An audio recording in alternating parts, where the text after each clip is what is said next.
लेकिन जी अब हुआ ये कि मोदी जी को कैनेडियन प्राइम मिनिस्टर ने जो है फोन कॉल करके और G7 के लिए जी हाँ, चाहे आंधी आए तूफान है, वो कभी भी अपनी परवाज नहीं छोड़ता है और कभी भी नीचे आकर नहीं बैठता है। यही चीज हमें भारत में नजर आती है कि इंडिया अकेला स्टैंड करना जानता है और विश्व गुरु इज ऑलवेज अ। तो मीडिया में एक बना कि हमारी पोजीशन क्या है, हमारी कैपेबिलिटी क्या है, हम हैं कहाँ पे, ये क्या कर दिया पाकिस्तान के तौर पे कैनेडियन प्राइम मिनिस्टर ने बाकायदा फोन कॉल करके और प्राइम मिनिस्टर मोदी को इनविटेशन दिया है G7 समिट का। तो बहरहाल मोदी जी ने भी फौरन ही टाइम जाया किए बगैर ही हाँ कर दी कि बस में अभी आया।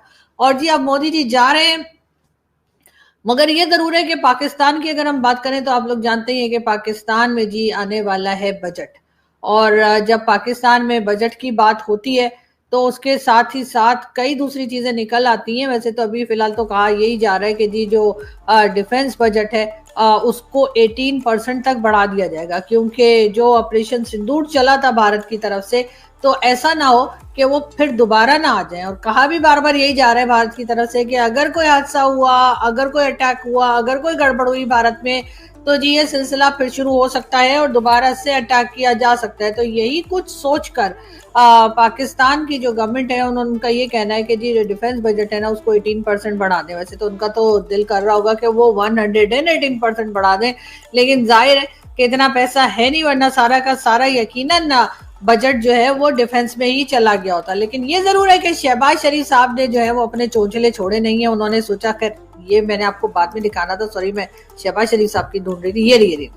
तो जी शहबाज शरीफ साहब जो है उन्होंने सोचा कि जब पैसा आ ही गया है IMF से और हम बजट भी ला रहे हैं, तो क्यों ना जो PM हाउस है या PM ऑफिस है उसमें कुछ रेनोवेशन करा ली जाए। तो उसके लिए तकरीबन जी 343 मिलियन रुपीस, पाक रुपीस की बात हो रही है, डॉलर की नहीं हो रही, ठीक है ना।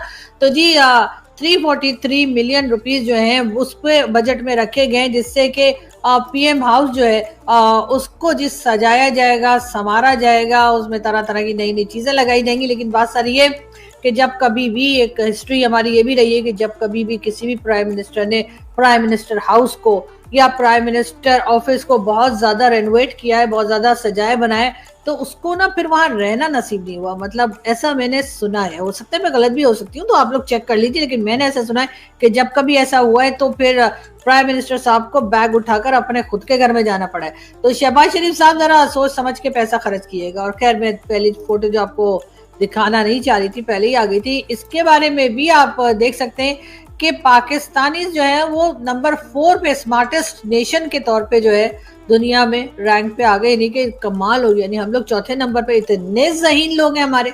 बिल्कुल आप तो जानते ही हैं, इमरान खान की एग्जाम्पल देख लीजिए, उन्होंने कैसे जर्मनी और जापान के बॉर्डर मिला दिए थे। और इसी तरीके से हमारे बाकी के मिनिस्टर्स भी जिस तरह की बातें किया करते हैं और जिस तरह के हमारे जो मीडिया में लोग आते हैं जो बातें वो करते हैं, उनको सुनकर यकीनन ये जो दुनिया में जो ये रैंक बनाते होंगे उन्होंने सोचा होगा कि ये पाकिस्तानी तो बहुत ही अक्लमंद है, मतलब ये कि कमाल ही हो गया। तो इसलिए जी हम नंबर 4 पर हैं। तो जितने लोग हमें भारत से बुरा भला कहते हैं, बहुत सारी बातें की। उन्होंने कहा कि मुझे ये कह रहे हैं लोग कि क्यों आप बुला रहे हैं। उन्होंने कहा कि मैं क्यों ना बुलाऊं, दुनिया की 5वीं बड़ी इकॉनमी है। उन्होंने 5वीं कहा, कुछ अभी तक के जो स्टैट्स हैं उसमें चौथी इकॉनमी की बात हो रही है, 5वीं चौथी जो भी इकॉनमी है, बहरहाल one of the 5 top economies है भारत की। वो कहते हैं मैं क्यों ना बुलाऊं उनको। उन्होंने ये बातें प्रेस को कही। अब सुबह 9 बजे से मार्क कार्नी की ट्वीट आने तक, मार्क कार्नी के क्लैरिफिकेशन तक, अब डिफरेंट ऑर्गेनाइजेशंस दोनों तरफ की, आयल के दोनों तरफ की बातें कर रही हैं। क्या बात कि हमारे लोग जो है वो हैप्पी इंडेक्स में ऊपर है। ये मेरी समझ में नहीं आ रहा कि जिस कंट्री में गुर्बत इतनी ज्यादा है कि वो 45% तक चली गई हो या 44% से आगे बढ़ गई हो, वहां पर लोग हैप्पी इंडेक्स में इंडिया से ऊपर कैसे हैं। पता नहीं, इंडिया वाले परेशान बहुत रहते हैं। मुझे लगता है मोदी जी हर दूसरे दिन कह देते हैं पाकिस्तान का पानी बंद कर देंगे, और पाकिस्तान वाले उठकर कहते हैं, बिलावल भुट्टो साहब वगैरह, पानी बंद किया तो हम खून की नदियां बहा देंगे। अब ये सुनकर जाहिर है कि इंडिया में तो टेंशन ही बढ़ेगी ना, इंडिया की टेंशन कोई कम तो नहीं होगी। और पाकिस्तान में जो टेंशन है वो पानी की है, तो चलो पानी तो हम एक दूसरे को हम कहते नहीं पानी कैसे रोक लेंगे, पानी तो रोका ही नहीं जा सकता।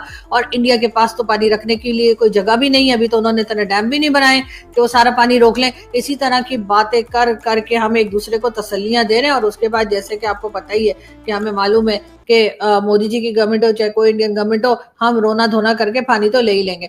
और दूसरा हमारे बिलावल भुट्टो जरदारी साहब जो हैं, उनका ये भी कहना है कि अगर भारत ने पानी की तरफ मैली आंख से देखा, यानी अगर भारत ने पानी बंद करने की कोशिश की पाकिस्तानियों की, तो बिलावल साहब का कहना ये है कि फिर एक तो खैर खून की नदियां तो उन्होंने कहा ही था, लेकिन वो तो खैर एक जगह कहा था उन्होंने, लेकिन उसके साथ उन्होंने ये भी कहा है कि फिर इसको जी एक तरह की वॉर जो है वही डिक्लेयर समझा जाएगा कि जंग की तरफ हम चले जाएंगे। और उसके बाद जो है ना हमारे